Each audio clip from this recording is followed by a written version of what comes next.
toujours. On va commencer l'émission avec Yazid Ait Mahiddine qui va nous parler de musique et de groupes musicaux, de maestros algériens. Et il sera en compagnie de Mezari Toufir qui est photographe, qui est dans la photographie numérique, on va dire. Djoulet Gussouma sera présent aussi avec nous pour nous parler de lecture d'été. Il nous proposera des livres à lire cet été. De la lecture, nous allons passer à l'art-thérapie. Elle sera avec nous. Ce sera Madame Boungeb Hafeda qui est directrice d'une école d'art, récréation. De l'art, nous passons à l'écologie et nous recevrons un spécialiste en développement durable. Ce sera Monsieur Kerim Tidjani qui viendra nous parler d'écologie, bien sûr. Et pour finir, bien sûr, de la musique, on va finir l'émission en compagnie d'un musicien, Monsieur Serra Nourdine, qui est luthiste.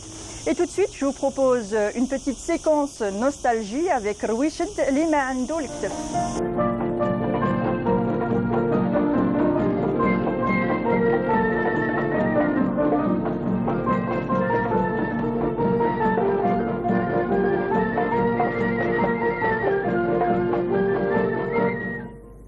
اللي مسكين بلاش في كلاب ومرعاش صابر الوقتاش الحق ما كاش يلزم له الوكله يدير لك تفعوله عمر بالسله الوقت كشاف ابدا تخمم دي المعلم الجيجان والحم ويلا تكلم جيبها له قاف قاف قاف الدنيا بالكتاف اللي ما عندوش وين يدنا يخاف بالك ما تصحلوش كي يجي النحو يطير ما عنده ما يدير واللي عنده الكتاف ما عنده ما يخاف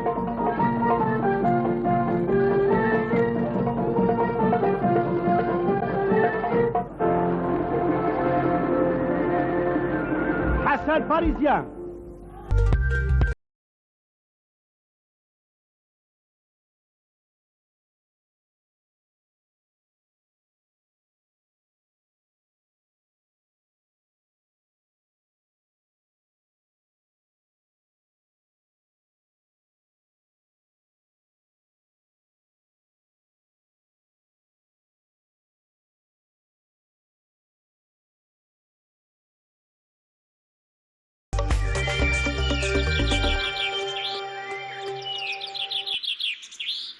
Alors, ils se sont installés, ils sont là. Nous avons Yazid Ait Mahiddine. Bonjour Yazid. Bonjour. Ça va? Ça va. Quel bonheur de se retrouver aujourd'hui face à notre, j'allais dire, Miss Brise d'été. Voilà. Merci. Merci, c'est très gentil. Et puis, bercé par le chant des cigales, on voit ces magnifiques palmiers. Un décor verdoyant. Ah, voyons, les palmiers, la baie d'Alger, que demande le peuple? Exactement, une belle image. Voilà. Et en parlant d'image, nous avons aussi un photographe avec nous. C'est Monsieur Mezari Toufir. Bonjour. Bonjour. Bienvenue à vous. Merci. D'avoir accepté notre invitation. Merci pour l'invitation. Et je remercie aussi Yazid, mon grand frère, voilà. Yazid, c'est un type bien, Allah Ibarak. Ah oui, je confirme. Merci. Voilà.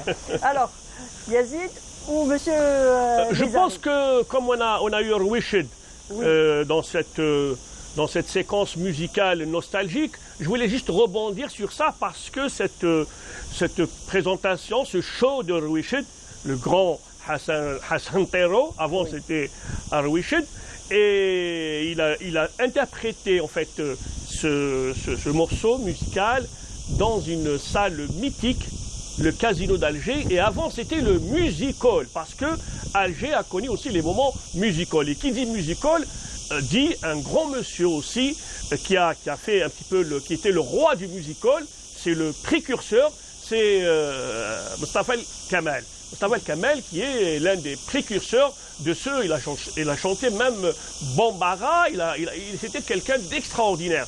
Par la suite, il y a eu beaucoup de choses, notamment après le débarquement américain, où il y a eu une floraison.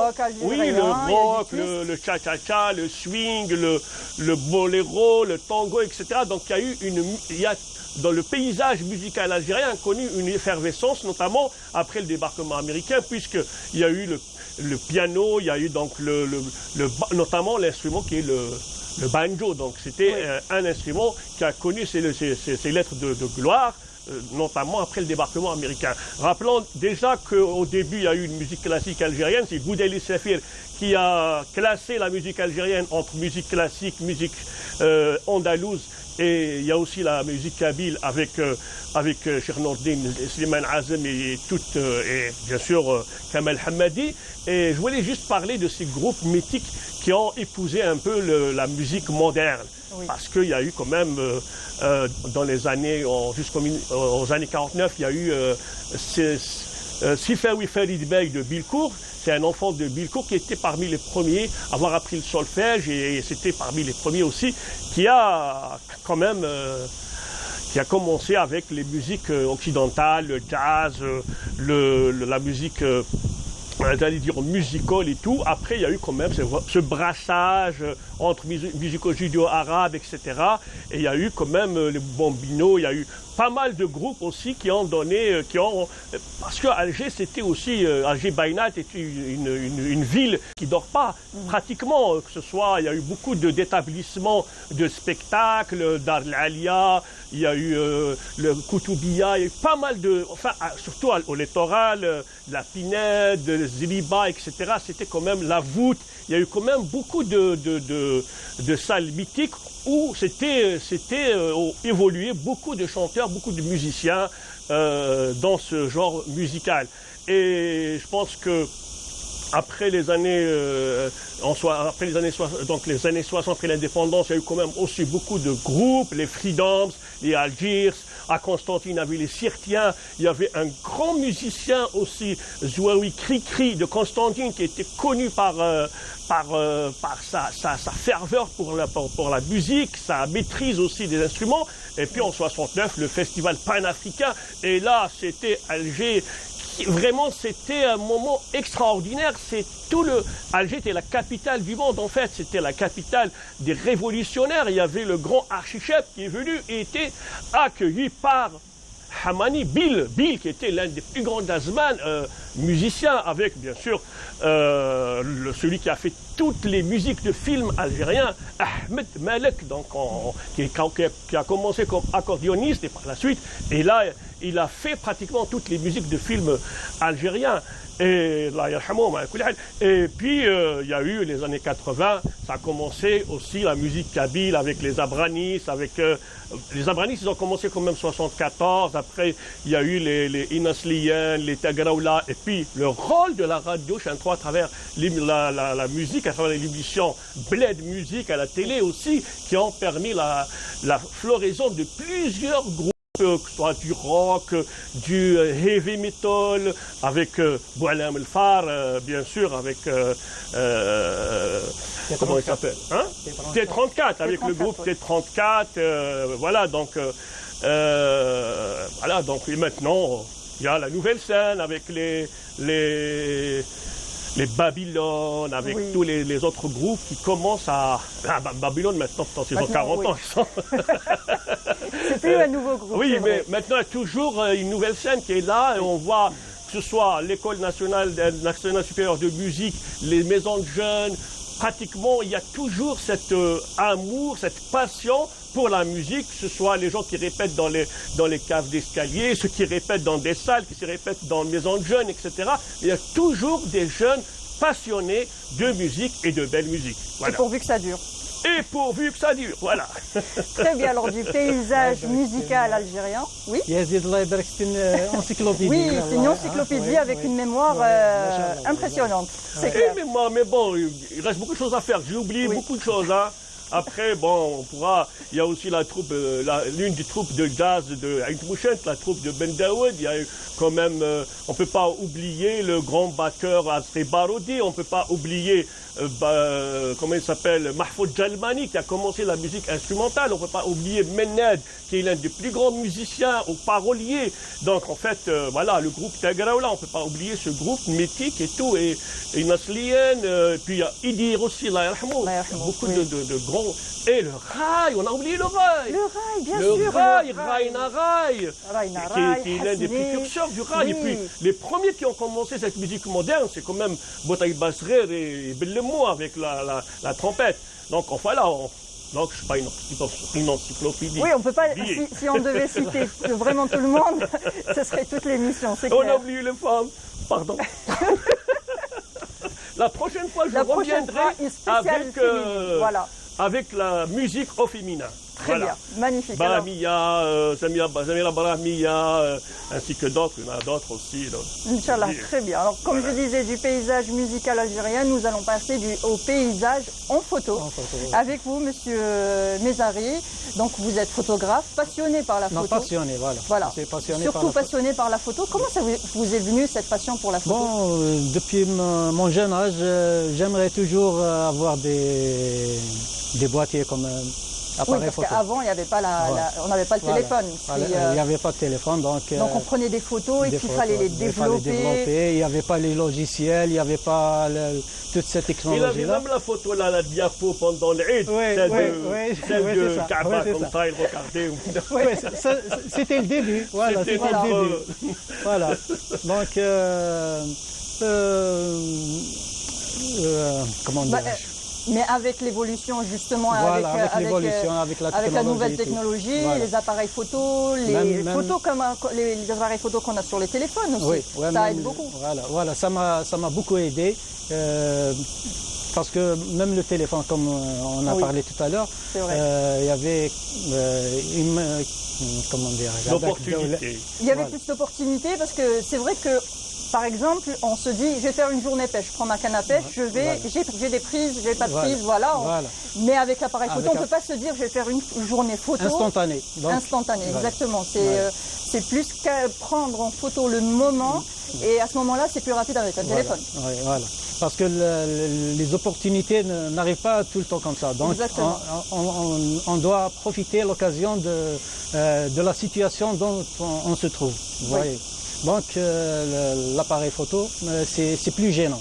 Oui. Donc, bon, j'ai commencé à faire des photos, surtout les photos de paysages, des portraits d'animaux. Voilà, donc Oui. j'utilise surtout le macro avec les petites bestioles. Oui. Les abeilles, Les libellules, les petites fourmis et tout ça que vous Et prenez souvent, vraiment, je pense que vous que zoomez. quand tu partais souvent au parc zoologique Oui, ou, au parc, voilà. le jardin d'essai. Jardin pour d'essai, faire oui, des j'ai pris beaucoup de photos écologiques, là-bas, voilà. jardin d'essai et tout. Mais la photographie, elle a des techniques. Elle a Oui. des techniques qu'il faut apprendre. Donc, On ne peut pas se mettre tout de suite sans ces toujours techniques, en devant. on peut rien faire. Oui. Donc, j'ai appris toutes ces techniques via le net. Oui. Il y a une personne est-ce que je dois Bien citer? sûr. Bien sûr, Oui. bien sûr. Brahim Saddiq. Oui. Brahim Saddiq, il a une chaîne YouTube que je salue au passage. C'est à travers lui que vous avez appris pas mal de techniques. Voilà, c'est à travers ses lui. vidéos Voilà, sur ses YouTube. vidéos. Donc, comment traiter la vidéo, comment traiter la photo et tout. Donc, j'ai beaucoup appris à travers cette personne. Il faut dire que les photos que vous prenez, vous allez les retoucher ensuite. Par parcimonie, bien sûr, Oui. avec quelques petites touches. Voilà. C'est ce que vous étiez en Voilà. train de m'expliquer avant qu'on commence l'émission. Voilà. Oui. Voilà, donc les retouches, on ne doit pas les faire, comment dirais-je, agressivement. Donc, Oui. il faut Légèrement. Légèrement. voilà, légèrement. Il faut maquiller, voilà. Il faut maquiller les photos pour avoir l'aspect de Pour se réaliste. rapprocher plus de l'aspect réel de ce que vous L'aspect avez réel, vu voilà. avec votre œil. Voilà, c'est vrai. Et transmettre ça. Raconte-nous, quelles sont les meilleures photos, les photos comme ça qui t'ont approché, qui t'ont accroché, et puis tu as eu un coup de cœur, tu les as pris, et puis ça a donné un... Voilà. Bon, les photos, bon, j'ai pris des photos de slow motion. Slow motion d'une bumblebee. Bumblebee, c'est la grosse abeille. Oui. Voilà. J'ai pris un slow motion. Ça m'a vraiment touché. Voilà. Et Et il y avait d'autres photos. Par exemple, j'ai pris des photos de montagne, de la campagne. la campagne, où exactement? Maître Tizi Ouzou. Oui. Voilà. Donc, Dans la nature, oui, dans la nature. Il y a- Dans la nature. Donc, c'est les meilleures photos en ah oui, général, c'est ah oui. clair, oui. C'est, si on cherche, on trouve. Oui. Voilà. Et la Parce prochaine que- fois, tu vas prendre une photo de la cigale. Ouais, qui est en train de chanter. J'ai ici. pris une photo de la cigale. Ah bon? Oui, oui, après, je vais te la Faudra montrer nous tout à l'heure. l'envoyer tout à l'heure. Ah oui, Hadr Nadr. ah oui. À 6 h du matin, elle commence à chanter. Eh ben, j'ai pris Ben, la photo. chantez maintenant. Ah là, Voilà. bien chanté, ah oui. Oui. Donc je l'ai posté sur Facebook. J'ai pas mal de réactions, mais ça va. Donc même les photos que vous faites en slow motion ou en macro, c'est ça? Vous les faites avec le téléphone? Avec le téléphone, oui. Donc Voilà. on arrive à des résultats qu'on voit souvent sur les Bon, magazines les et tout meilleures ça? résolutions. Oui, Oui. Oui. mais en 4K ou 1080 avec. Il faut avoir la base, il faut avoir les techniques pour savoir comment régler Voilà. les Voilà. options Pour connaître du voilà, téléphone. Ibrahim Siddiq. Voilà les options. Voilà. Voilà, Ibrahim Siddiq, que je salue, Ibrahim. Allez, de la publicité. Voilà. Voilà. Et bien, Ibrahim Siddiq, bon, il y a des vidéos qui il va nous expliquer l'Assasiyat Tsouer.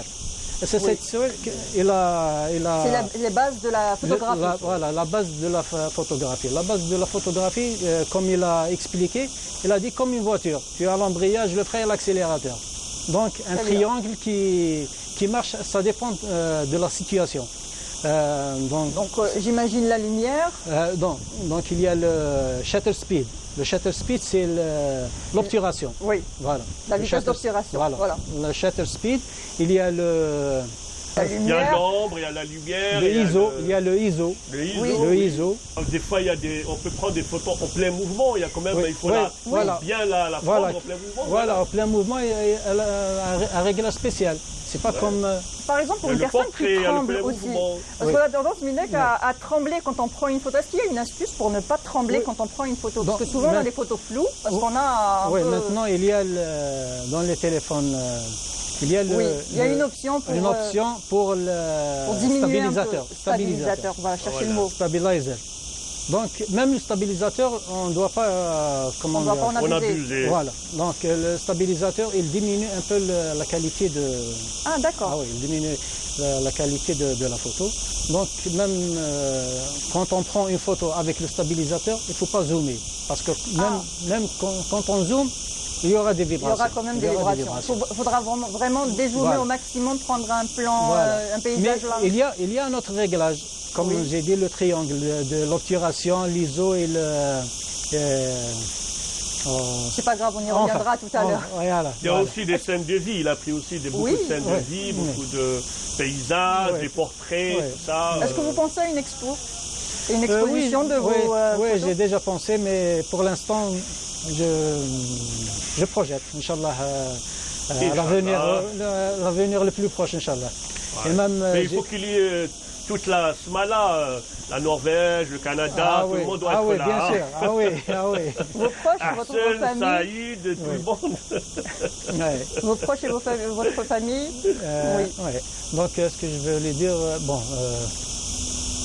il y a aussi, je fais aussi la peinture à l'acrylique. Ah, vous faites de la peinture aussi? Oui, la D'accord. peinture à l'acrylique. Donc, Et justement, la peinture acrylique, qu'est-ce que vous faites exactement? Est-ce que c'est Paysage. paysage, toujours en paysage, toujours paysage. Est-ce que vous reproduisez ce que vous prenez en photo? Je reproduis. D'accord. Je reproduis. Donc, toujours YouTube. YouTube, il y a deux personnes, deux peintres qui sont excellents. Je cite Michael James Smith. Je crois que c'est un Anglais. Et c'est un vraiment. Il donne les techniques et les les- techniques, c'est vraiment un artiste. Il y a aussi un Russe, Yukovic, j'ai oublié son nom. Voilà. Mais- C'est-à-dire qu'il donne des Il donne des leçons. astuces pour apprendre à des faire de la astuces. peinture. Donc, comment j'ai réalisé ces tableaux-là en les suivant étape par étape. Pas à pas. Très Pas bien. à pas. Voilà, pas à pas. Bon, les tableaux ne sont pas identiques, mais quand même, je me rapproche. Il est en train aussi de former la petite reine. Oui, oui, ah oui. La petite reine, Ah oui, on essaie d'inculquer notre savoir à nos enfants. bien sûr, Voilà. on essaie de transmettre Voilà, ce qu'on a. transmettre, Surtout la voilà. fibre artistique, c'est très important, Ah oui. ça fait du bien. c'est Oui, bon elle pour le a moral la aussi. main d'une artiste. Hein. Elle a la D'ailleurs, main. on va recevoir après une Justement, école. une directrice d'école, voilà. Recréation, c'est ça? Exactement, Voilà. elle viendra nous parler de l'art-thérapie et les bienfaits de l'art-thérapie. C'est vrai que ça a beaucoup de bienfaits. Je pense que vous êtes plutôt zen parce que vous faites de la peinture, vous faites de la photo, ça vous Voilà, fait du c'est bien, ça vous, Ah oui, ça me soulage. ça vous soulage Oui. beaucoup? Et même la peinture, ça fait pas longtemps que j'ai commencé à faire la peinture. C'était au confinement. Oui. Confinement, donc. Il faut dire que le confinement a aidé beaucoup de oui, personnes à il est apprendre pas mal de bénéfique, choses. en fait. Absolument. Et Oui. grâce à Internet aussi, Oui. ça aide beaucoup. C'est comme ça que, Moi que j'ai j'ai appris commencé. aussi, j'étais Hassedine, oui. Ouais, Ah, bah, c'est encore la mieux. cuisine, ah oui, la cuisine de كاش Yazid, ما نهار il est الناس fort. تروح Hein. حسب Pas de problème, جبالكم من هنا. Ah, ouais. Eh ben, très bien, en tout cas c'était un plaisir, monsieur Mezari Toufir, vous êtes photographe passionné, vous faites aussi de la peinture. Inch'Allah, une exposition bientôt. Inch'Allah, Vous nous inviterez, Inch'Allah. Inch'Allah, merci bien. Et Yazid Ait Bahidine, Ah merci oui. encore. La Pour, prochaine fois, on cette balade parlera musicale donc de musique au féminin. Au féminin, Voilà. exactement. Et bien, on va rester aussi dans la musique, on va écouter Babylone. Ça te dit? Ça vous Oui, dit? Babylone. Ensuite, nous sommes avec Jawdet Kessouma. Bonjour, comment vas-tu? Ça va, alhamdoulilah. Tu vas bien, la bête? Ça va. Je me permets de Bon, te je tutoyer. vous en prie, il n'y a pas de souci. Alors, lecture d'été. Aujourd'hui, on va parler de lecture, de ce que tu nous proposes pour l'été. Et qu'est-ce que tu nous proposes justement? J'ai les livres en Alors, main déjà. c'est moitié, il y a moitié de voyage, mais après le reste, c'est Huhuish Karrahak. Étant donné que je fais partie un peu de cette littérature aussi du voyage, Oui. je me suis dit pourquoi pas parler un peu de choses et d'autres. Donc, on reste toujours dans cette logique du voyage, de la pérégrination. Nous sommes dans un environnement, cette Méditerranée que j'admire vraiment tellement, qui a été le berceau de l'humanité, de la civilisation. Enfin, l'humanité, c'est de l'Afrique, mais le berceau de la civilisation. Il s'est passé plein de choses et ce n'est pas une coïncidence si les civilisations les plus emblématiques ont grandi justement sur les rives de cette Méditerranée. Et à travers l'interception, si vous voulez, du mythe, de la mythologie, qui est un des véhicules de cette civilisation. Donc là, avec l'Atlantide, La reine de l'Atlantide. La reine de l'Atlantide, n'est-ce pas, le roman que vous avez entre les mains, de Mohamed Attaf, Oui. qui est un écrivain. Ça, c'est un livre, mais vraiment succulent, excellent. Et lui, il utilise ce qu'on appelle la notion, le réalisme magique, un peu comme Garcia Marquez et beaucoup d'autres comme ça. Et il va tisser une intrigue et un roman avec ce fil rouge qui est ce continent perdu. On appelle l'Atlantide le continent perdu, on ne sait pas tellement ce qui se passe. Hérodote en a énormément parlé et il a fait des descriptions tellement importantes que l'Atlantide est quelque chose de tangible, de très, qui pourrait nous sembler très réel. Et la découverte de certains archéologues, il n'y a pas très longtemps, des archéologues allemands qui sont allés enquêter un peu partout dans l'Atlantique justement. L'Atlantique justement, le nom vient de là, d'Atlantide, Atlantis, ce continent perdu, sous les mers, tout ça, toutes les légendes. Et il semblerait que la réalité rejoigne la fiction et l'histoire. Où l'Atlantide serait située, serait un continent, enfin plutôt une grande ville qui serait située dans l'île de Santorin, qui a été l'objet d'une éruption volcanique et qui s'est effondrée et tout. Donc on a trouvé des traces, donc c'est très plausible que l'Atlantide ait réellement existé. Moi je préfère quand même un peu le mythe et le romanesque parce que dans le romanesque, l'Atlantide, la reine de l'Atlantide, pourrait être Tinhinan. Oui. Qu'on avait souvent appelé par des formations Antinéa. On a souvent cru que Tinhinan est Antinéa. C'est-à-dire que Tinhinan a une réelle histoire et qu'on a pu retracer cette histoire avec des choses. Et donc, l'écrivain ici, Mohamed Attaf, va interpeller tous ces codes de la mythologie, de l'histoire, du romanesque, de faits, et il va créer une superbe histoire autour de ça, une très belle histoire d'amour, une histoire de passion, avec des faits qu'il va parsemer ici et là, et un style vraiment épuré et excellent à lire. Donc c'est La Reine de l'Atlantique de Mohamed Attaf, aux éditions Tafat. Ça ne coûte pas plus qu'une pizza, donc tout le monde peut aller faire vraiment un voyage dans le temps, dans l'histoire, parce que parce que Mohamed Attaf est très documenté. Il est très féru d'histoire, donc il va mettre dans tous ses ouvrages des choses très précises, très normées, donc c'est excellent à lire. Donc là aussi, je voulais partager avec vous un de mes voyages à travers Cyrielle ou les yeux de feu, qui était paru aux éditions Alpha et qui va être peut-être édité par un autre éditeur, parce qu'il est en fin de droit. C'est l'histoire de quatre destins croisés. Et le fil rouge de ces 4 destins croisés d'une grand-mère qui a une fille qui perd la mémoire, et elle va perdre au fur et à mesure ses enfants, mais pas d'une manière brutale. Elle va les perdre d'une manière un peu éditoriale, un peu philosophique. Et on va, au fur et à mesure, à travers une petite fille qui s'appelle Cyrielle. Cyrielle veut dire l'ogresse en berbère, en amazigh. Et donc, cette petite fille va s'évertuer à retrouver la mémoire de sa mère à travers plusieurs aventures et une quête initiatique que la grand-mère va lui transmettre. Et donc c'est un peu ce retour à la mémoire, parce que cette fille est née à minuit le dernier jour d'octobre. Tous les lecteurs me disent c'est Halloween. Halloween, moi je ne connais pas. Je connais plutôt le 1er novembre, qui est quand même une date beaucoup plus proche de ma sphère civilisationnelle. Oui. Et donc voilà, il y aura une perte de mémoire à cause d'un détail, et elle va essayer de retrouver la mémoire. Et cette fille a 7 ans, n'est-ce pas? Oui. Ça ne s'invente pas. Et donc, entre-temps, elle a un oncle qui va faire un voyage pour convoyer de la drogue de la Turquie en Grèce. Il va essayer de convoyer, et il y aura toute une aventure. Et c'est ce fil rouge qu'on va décrire. Et c'est des étapes, des escales. Chaque escale a son lot d'aventures. Et c'est vraiment dans le récit de voyage. On a la nourriture, les sentiments, les sensations, les aventures suspectes ou pas. Toutes ces choses-là vont être parsemées dans ces 4 destins qui se croisent comme ça d'une manière très magique aussi.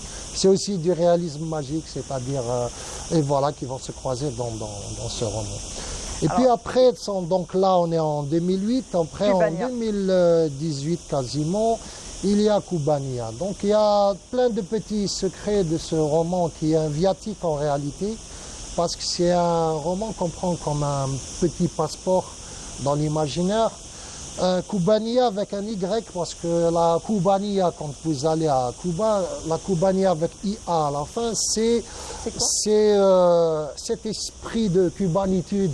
Si vous voulez, c'est cet esprit de débrouillardise, cet esprit de résilience qui n'est pas triste, mais qui n'est pas aussi dans l'immense gaieté. Parce que j'ai eu l'occasion de côtoyer quelques personnes entre La Havane et Trinidad jusqu'à même Santiago de Cuba, qui est considéré comme étant la première rivale de La Havane et tout, avec sa salsa, sa rumba, ses centres, enfin ses clubs de boxe, tout ça, vraiment, Santiago de Cuba est vraiment le pendant de La Havane. Et Kubania, j'ai mis un Y parce que ça faisait Nia, cubane. Et quand on dit Nadjaou fi Kubania, c'est tout à... Donc je suis allé faire le funambule sur le tropique du Cancer que La Havane et Alger partagent. Et donc ce fil rouge m'a permis un peu de tisser une histoire. Et donc, contrairement à ce que les gens croient, ce n'est pas juste un roman viatique, un roman de voyage sur Cuba. C'est aussi une interrogation sur la révolution cubaine et la révolution algérienne. Avec, bien sûr, de superbes histoires d'amour. C'est moi qui l'ai écrit, donc je cite. Non, vraiment, des histoires d'amour qui sont l'amour pour un pays à travers l'allégorie de la femme qui s'appelle Douja pour l'algérienne et Yusa pour la cubaine. Et c'est des allégories sur ces immenses terres que nous adorons, qui sont l'Algérie et aussi la Havane qui a beaucoup de charme et tout. Donc voilà, donc c'est aussi un roman viatique à travers une personne qui va retourner à Cuba pour des raisons sentimentales, disons, et qui va se rappeler justement un peu tout ce qui s'est passé en Algérie. D'accord, Voilà. très bien. Donc, à lire aussi dès que possible. Voilà, donc c'est des voyages, on est toujours dans le récit de voyage à travers donc ces trois livres qui restent quand même dans cette logique un peu. Voilà. Donc c'est ce que vous nous proposez aujourd'hui, c'est réellement le voyage. C'est ça, c'est les vacances aussi. Oui, c'est de toute façon des lectures assez pointues mais assez légères. Donc Mohamed Attaf est un érudit, donc il nous transmet son érudition, mais dans une simplicité d'écriture, d'une efficacité redoutable. Et puis les deux autres, Tseriel, c'est un peu un voyage aussi dans la mythologie, dans cette mythologie toute méditerranéenne, où c'est pour ça qu'il y a ce mot Tseriel, où on croit qu'une petite fille qui sort de l'ordinaire a des caractères magiques alors qu'elle ne l'est pas. C'est juste cette magie justement du quotidien. Et puis Koubania justement qui nous emmène dans un voyage qui va sembler exotique et tout, mais qui en réalité avec où il y aura beaucoup d'empathie. Donc les lecteurs vont se retrouver projetés malgré eux dans une atmosphère qui leur est quand même très particulière, très je veux dire familière aussi. Voilà. Très bien. Merci en tout cas pour cette proposition, pour ces livres que vous nous proposez aujourd'hui, comme à chaque fois, très intéressant. Et je vous propose une chanson. Une chanson de Lesud Magrouni. Est-ce que vous connaissez le groupe Skinks? J'en ai entendu parler, mais Lesud Magrouni, je connais. C'est les célèbres cornes qui sont un symbole de la beauté chez les Ouled Maïl et tout ça. Voilà. Voilà. Alors donc, je vous propose la chanson tout de suite. Merci encore, Jaoudet. À la prochaine fois. À la prochaine.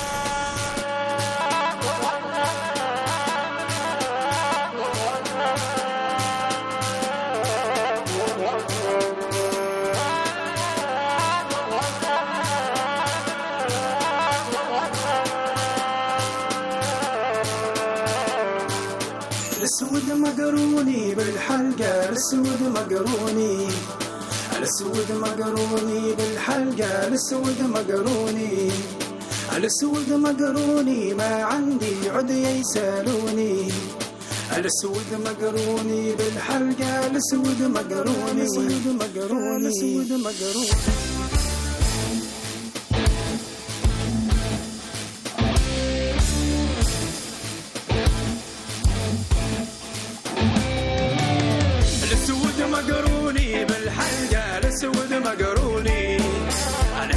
مقروني بالحلقة الاسود مقروني الاسود مقروني ما عندي عدي يضروني الاسود مقروني بالحلقة الاسود مقروني وهيا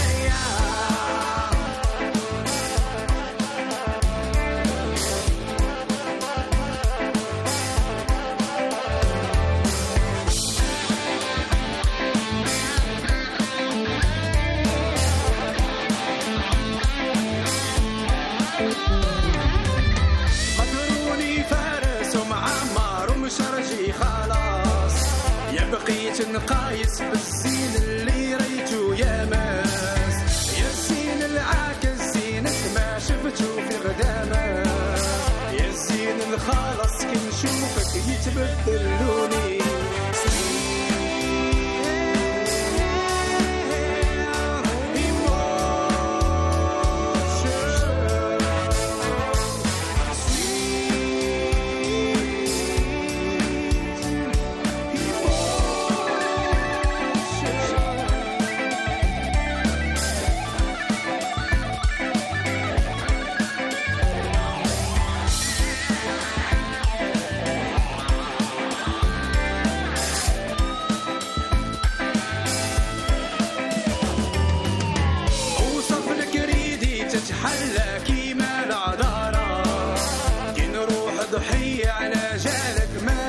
خسارة رقبة سيرية وضحكتها في الليل منارة كي نشوفها هي ونولي كلا قتلوني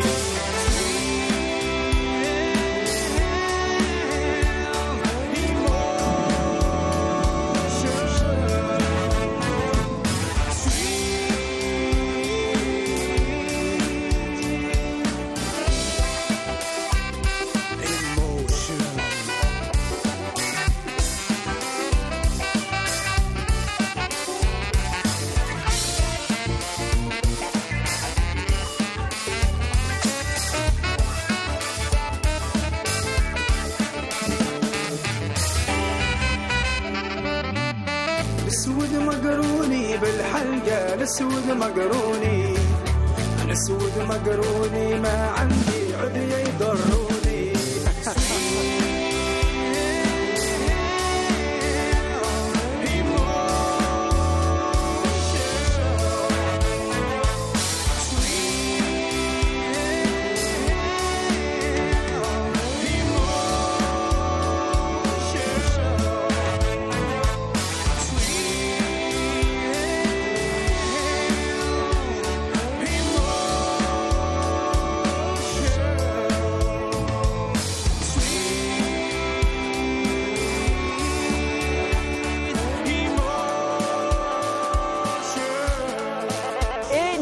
Passer maintenant à l'écologie. Avec nous, Monsieur Kerim Tidjani, écologiste, spécialiste en développement durable. Bonjour et merci d'avoir accepté notre invitation. Merci de m'avoir invité tout d'abord.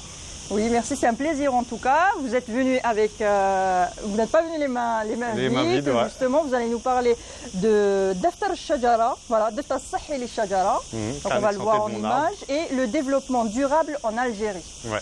Voilà. Alors, Daftar Sahi li Shajara, vous m'en avez parlé un petit peu tout à l'heure. Alors, c'est un projet que vous avez mis en route. C'est destiné aux enfants, justement. Un livre pédagogique pour expliquer le réaboisement aux enfants, mais leur expliquer le tout. En fait, l'idée, c'est vraiment de parler de plantation pédagogique. Voilà.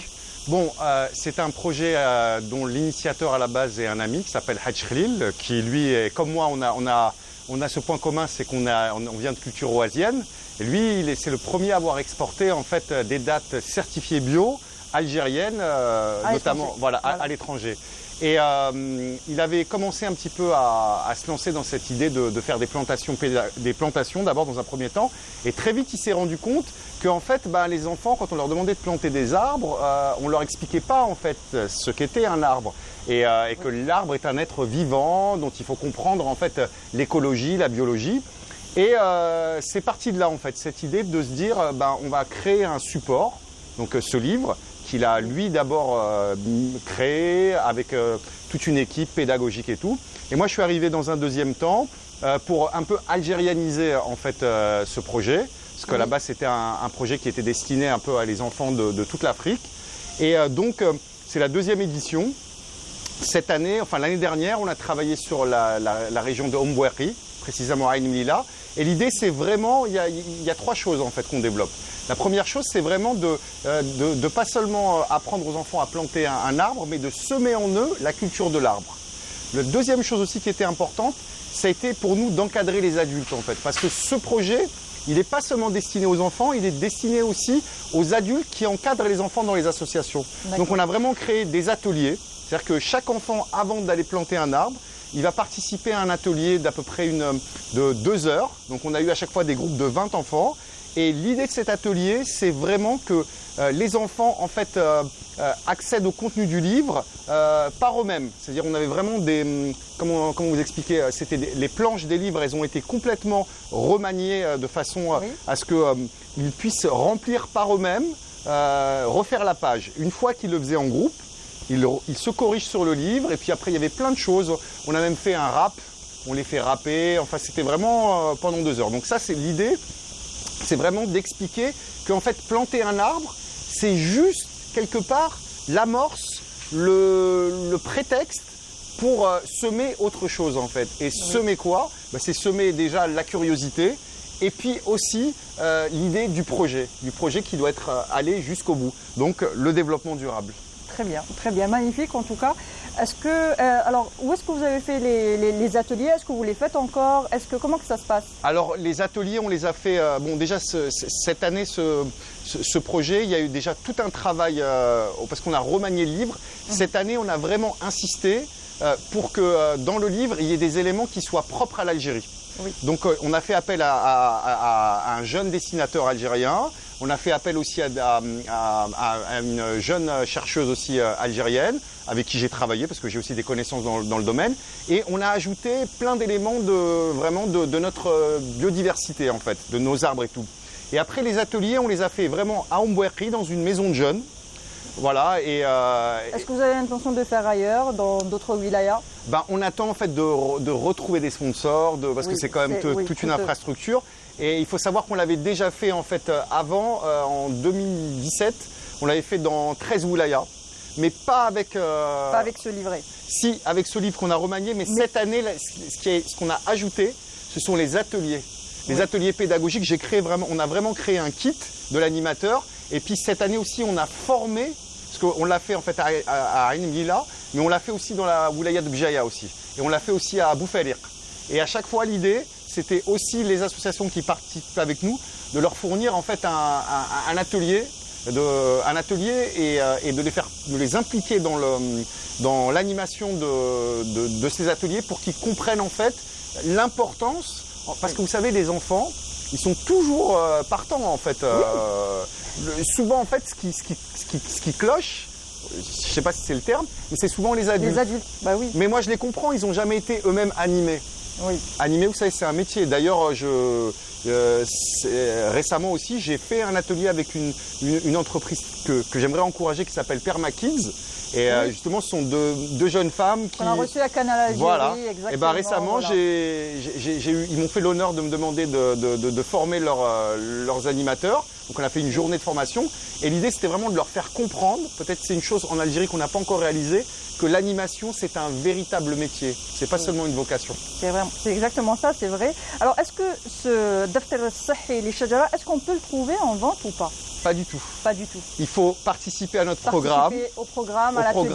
Voilà, à l'atelier pour l'avoir. C'est ça un petit peu parce que ce qu'on voulait, c'est que justement l'enfant qui participe à ce programme, il ait le sentiment qu'il participe à quelque chose d'exceptionnel et que ce cadeau, c'est pas un cadeau qu'il va trouver partout. Et je pense que vous avez dû voir que quand même, on a essayé de travailler pour que ce soit un livre de bonne facture. Il fallait qu'il soit beau. Non, les dessins sont magnifiques, c'est expliqué en arabe. Les dessins, vous savez que c'est un artiste qui s'appelle Bédouin, en fait, un franco-algérien. C'est quand même un dessinateur qui a travaillé avec Goscinny, je veux dire, Astérix et tout, c'est... Oui. Voilà. Ouais, c'est des pointures. Voilà, exactement. Exactement. Magnifique, en tout cas, magnifique livre. J'espère que vous aurez les sponsors pour pouvoir animer encore plus d'ateliers ou former. Est-ce que vous formez aussi les adultes? Vous pouvez faire des ateliers pour les adultes? Parce que je pense qu'il y a des adultes aussi qui sont intéressés. Mais en fait, l'idée, si vous voulez... C'est de former la prochaine génération? En fait, non. Je serais tenté de vous dire que le prétexte, c'est l'arbre. Après, le prétexte, c'est l'enfant. Moi, ma cible, aujourd'hui, ce sont les adultes. Parce que, je le répète, je pense que dans notre pays, aujourd'hui, les adultes n'ont pas encore la culture d'animer. Et en fait, je répète, les enfants sont très volontaires pour faire les choses et tout. Mais souvent, c'est au niveau des adultes que ça coince. Donc en fait, l'idée, c'est que on a l'impression que ce sont des ateliers que je fais pour les enfants, mais ma cible numéro 1, ce sont les adultes qui les encadrent. Je veux qu'ils comprennent en fait qu'avec beaucoup de bienveillance, beaucoup d'amour et surtout l'envie de mettre en valeur les enfants, on peut obtenir des choses magnifiques. C'est exactement ça. Et vous avez parlé de Mbouaré, je tiens à féliciter, une petite parenthèse, je tiens aussi à féliciter l'équipe féminine de football qui a accédé à la première division, donc Mbourak Aléhom, donc voilà, c'est très bien. Et tout cela, c'est pour aller vers le développement durable. Et le développement durable en Algérie, qu'est-ce que vous pouvez nous dire du développement durable en Algérie? Vous avez fait... oui, une étude qui a été une commande en fait, qui m'a été faite par une fondation allemande, la fondation Friedrich Ebert. Oui. Et mon idée, et c'est pour ça qu'on m'a demandé de faire cette étude, c'est que mon approche du développement durable, en fait, elle est vraiment locale. Ce que je veux dire, c'est que ça fait à peu près plus de 20 ans. En fait, la première institution en Algérie qui a parlé de développement durable, c'est en 1994, le Haut Conseil au développement durable et à l'environnement. Et depuis, on a beaucoup parlé du développement durable, mais j'ai eu l'impression comme quelque chose qui nous a été étranger. Abstrait. Voilà, abstrait. Oui. Quelque chose qui vient d'ailleurs, quelque chose qu'on garde dans les beaux salons, dans le temps d'une exposition et tout.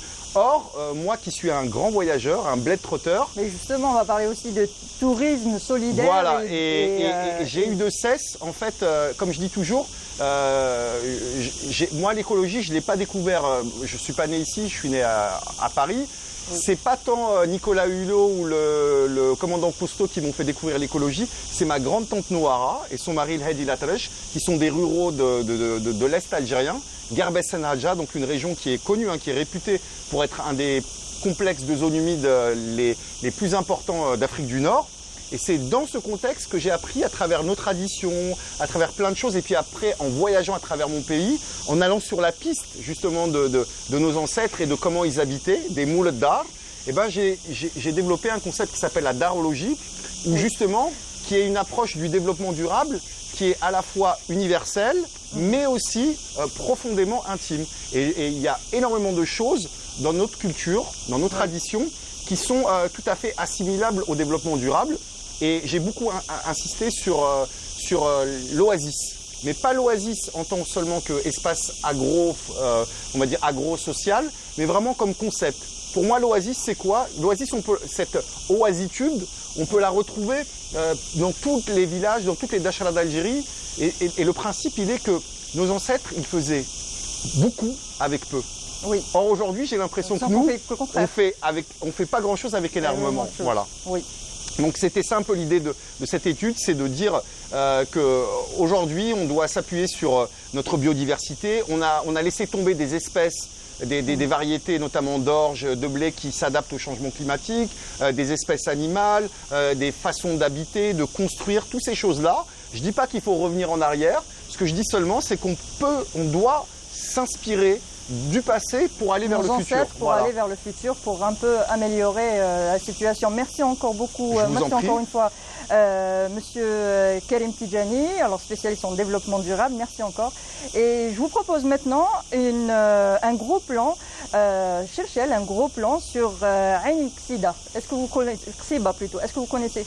Non. Cherchel. On va voir tout ça avec Sofia Chauban, et on revient tout de suite après. Ain Ksiba est une très ancienne médina qui se distingue par son aspect architectural, tantôt de style ottoman, andalou ou arabo-mauresque. La construction de ces bâtisses remonte au XVe et XVIIIe siècle. مثلا الدروج la volée d'escalier se dresse à partir de la cour ou du patio. يعني الدروج ينطلق من وسط الدار ماشي في جانب من جوانب الدار. Les similitudes de ces habitations présentent en effet ici des contrastes en milieu urbain. Si quelques maisonnettes n'ont pu résister à l'usure du temps, certaines par contre ont conservé toute leur authenticité. Quant aux gardiens de la mémoire, que sont les Cherchellois, eux, ont décidé de se serrer les coudes pour l'entame de travaux de relookage de la Médina. Cependant, en sillonnant à pied Ain Ksiba, les odeurs marines se mêlent aux odeurs de jasmin émanant des jardins des villas mitoyennes au hammam, à la fontaine et aux petits commerces qui longent ces petites ruelles où sont construites des maisonnettes de styles architecturaux différents.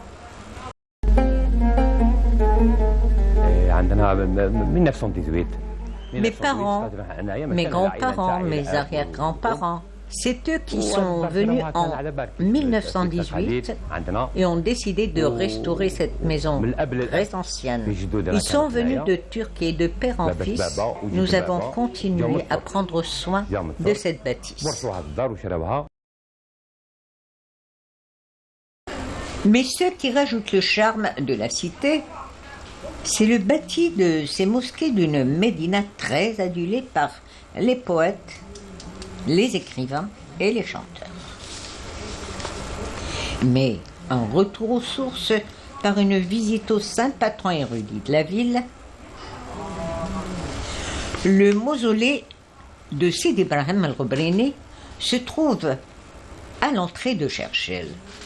Il ne désemplit pas, car ceux qui viennent prendre sa baraka sont très fidèles à la ziyara du saint et comptent parmi ceux qui perpétuent les traditions séculaires de leurs aïeux.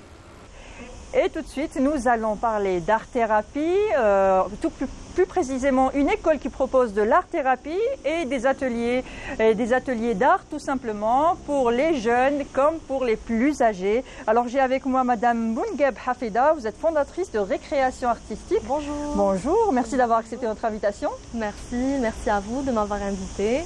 Alors Récréation Artistique, c'est une école d'art, on va dire. Oui, voilà. C'est un atelier artistique qui propose des activités artistiques à la fois éducatives et ludiques dans un but de découvrir les talents cachés des enfants jeunes et moins jeunes. Voilà. Très bien. Alors il faut dire que vous n'êtes pas à la base, pas dans l'art du tout. À la base, vous êtes immunologue et biochimiste de formation. Effectivement. Comment vous êtes venue à l'art?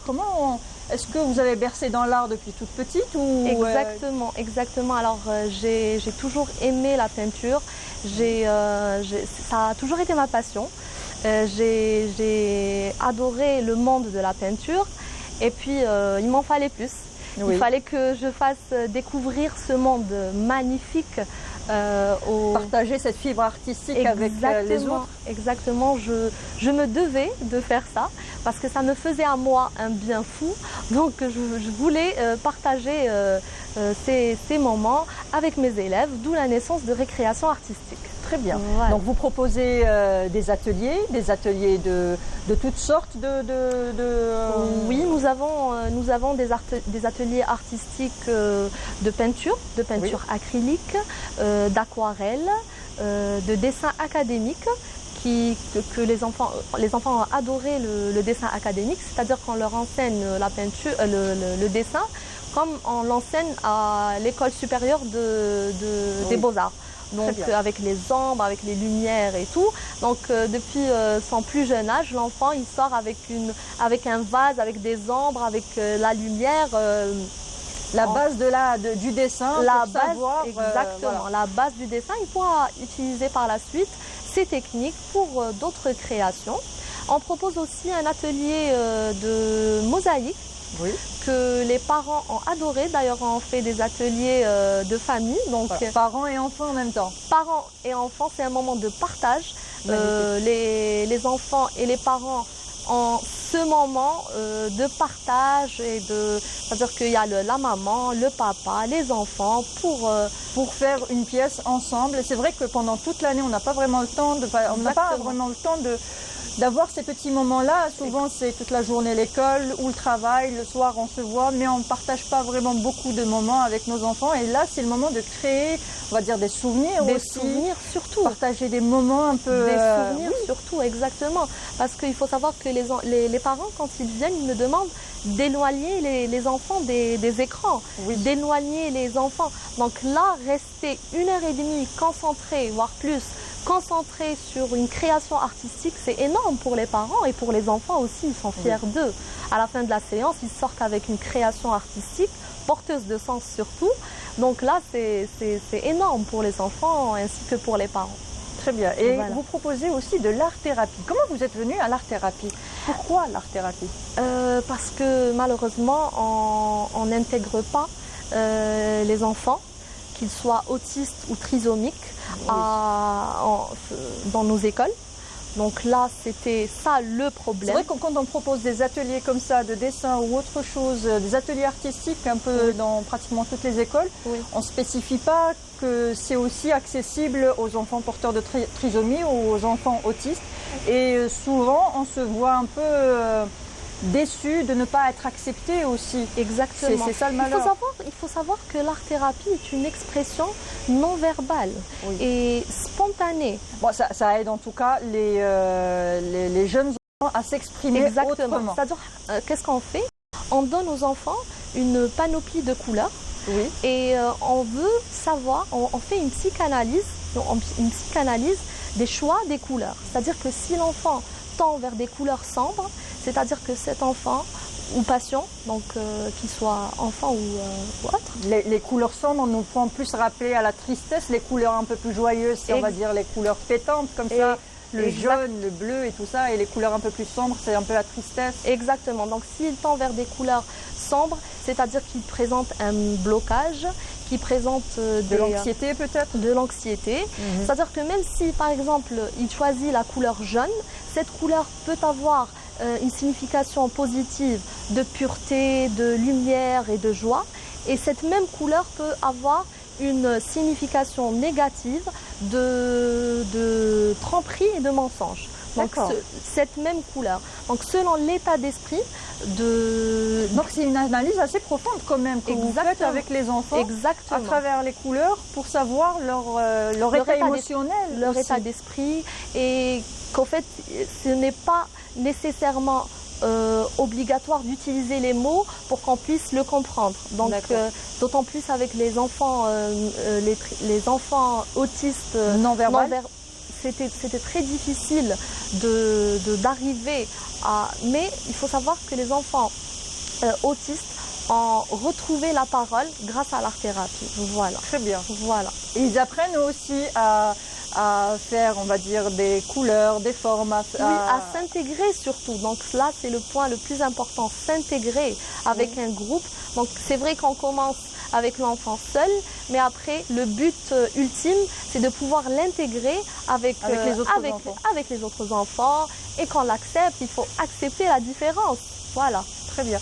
Alors, vous nous avez parlé aussi de votre fibre artistique. Aujourd'hui, vous nous avez ramené des tableaux. On en voit un ici, justement, qui représente des instruments. Des instruments de musique, effectivement. Exactement. Alors, fibre artistique plutôt musicale ou plutôt... Parce que là, je vois des instruments, donc je me dis que la musique vous parle aussi. Effectivement, je suis musicienne depuis mon plus jeune âge aussi. J'ai fait de la musique arabo-andalouse. D'ailleurs, la musique m'a toujours inspirée pour faire des réalisations artistiques. D'ailleurs, on voit dans mes œuvres des luthistes, parce que je suis luthiste aussi. Donc, on voit des femmes qui portent des luths, on voit donc voilà.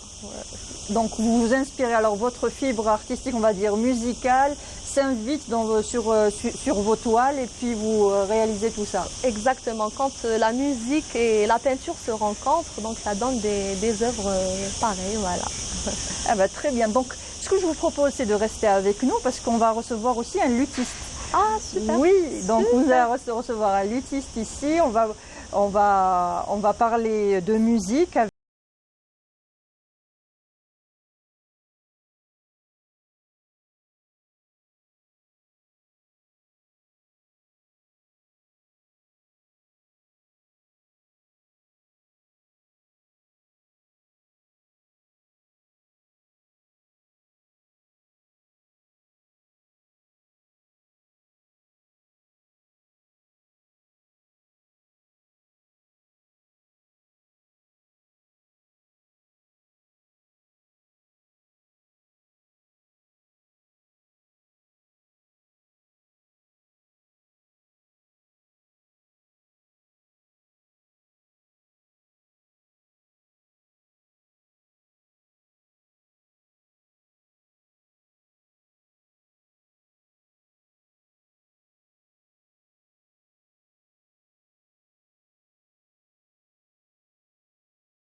bonjour, ça va, vous allez bien? Ça va, alhamdoulilah. Alors vous êtes luthiste, vous êtes musicien, Oui. مرحبا بك. Allah يسلمك. Merci. Alors قريت la musique في l'école de musique et pourquoi vous avez choisi وعلاش خيرت العود؟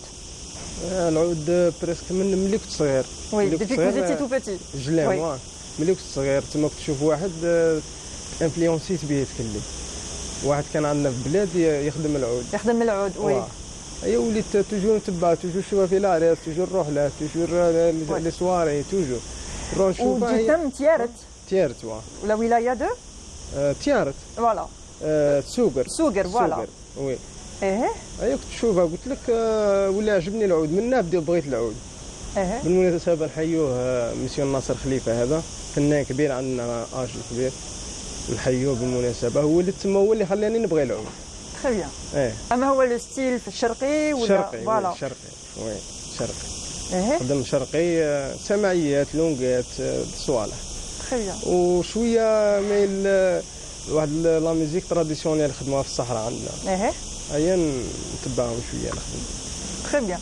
Yannick, même notre invité, vous étiez membre d'une association. Exactement, Oui. je suis membre de l'association culturelle et musicale El Jazeera. Je suis luthiste aussi, j'adore le luth. Et en fait, on essaye de présenter le patrimoine algérien et la musique arabo-andalouse en Algérie et à l'étranger. C'est pour ça on était en tournée à l'étranger dernièrement pour présenter cet art. Voilà. Très bien. Est-ce que vous étiez, alors vous nous le disiez tout à l'heure, vous êtes luthiste. Donc est-ce que vous étiez justement avec l'association en tant que luthiste ou en tant que chanteuse? J'étais autant que luthiste et soliste en même temps. Très bien. Et Mike Abdelnour, est-ce que tu peux dire alors Yazid Mahidine me dit Nahawang. Est-ce que tu peux dire Nahawang? Oui. Alors c'est quoi Nahawang exactement? C'est une gamme. Gamme mineure. D'accord. C'est une gamme mineure. Nahawang c'est une gamme mineure. Très bien. C'est ça. نقدروا نسمعوا شوية؟ bah oui.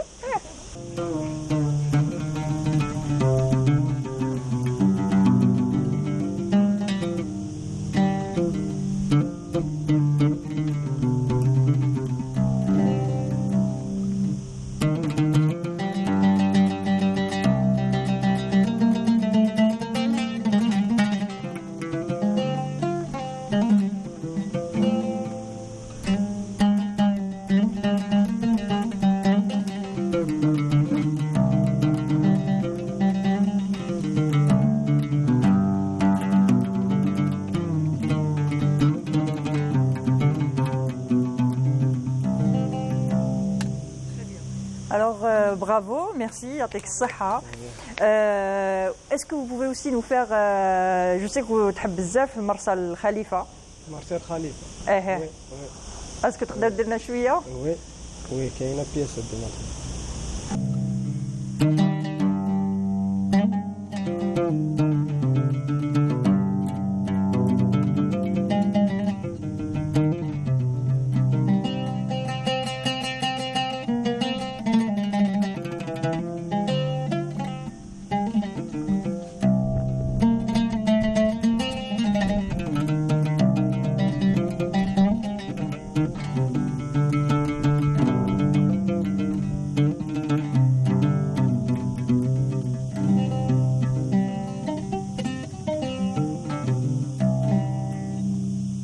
Je suis pas musicienne, donc votre avis justement? J'aime bien sa façon de jouer. Il dégage beaucoup de sensibilité en jouant au luth. Vraiment bravo. Alors est-ce que vous faites partie, est-ce que avec ma firqa ou avec une troupe ou avec un groupe? تقدري تقولي ما نخدموش موسيقى نخدموا فولكلور تكلي فولكلور. D'accord. فهمتي شويه موسيقى شويه فولكلور. أغلبية تاعها فولكلور. Très bien, très bien. Alors, si le morceau اللي تحب تلعبوا le plus, أما هو؟ اللي يعجبك لو بلوس اللي عندك بزاف احساس فيه تتلعبوا؟ اللي تعجبني الامبروفيزاسيون الفيلينغ تكلي فهمتي تكلي كي نروح امبروفيزي هكا وصاي على حسب ليطا تاعك كيفاش راك على حسب الكوستو. والله على حسب الكوستو فوالا تما هذاك هو اللي نبغيه. سينو لي بياس كاع ملاح كاع لي كومبوزيتور ما كاينش واحد يخدم حاجه ماشي مليح.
C'est envoûtant.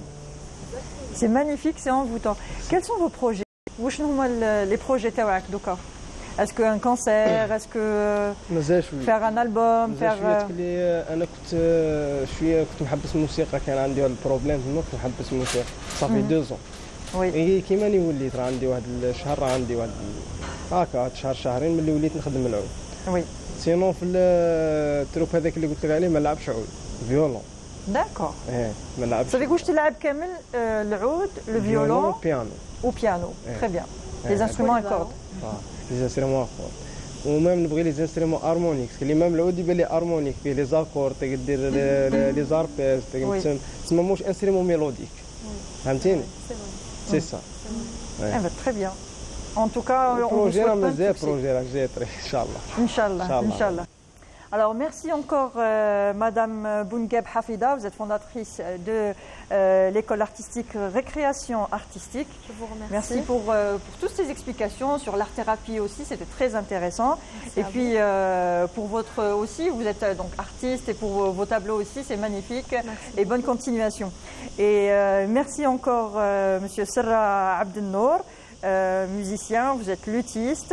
Donc on va se quitter sur une chanson que vous voulez. Vous allez nous interpréter quelque chose, d'accord? Très bien, merci encore à vous. Merci, chers téléspectateurs, de nous avoir suivis. À la prochaine. Bonne journée à vous. Au revoir.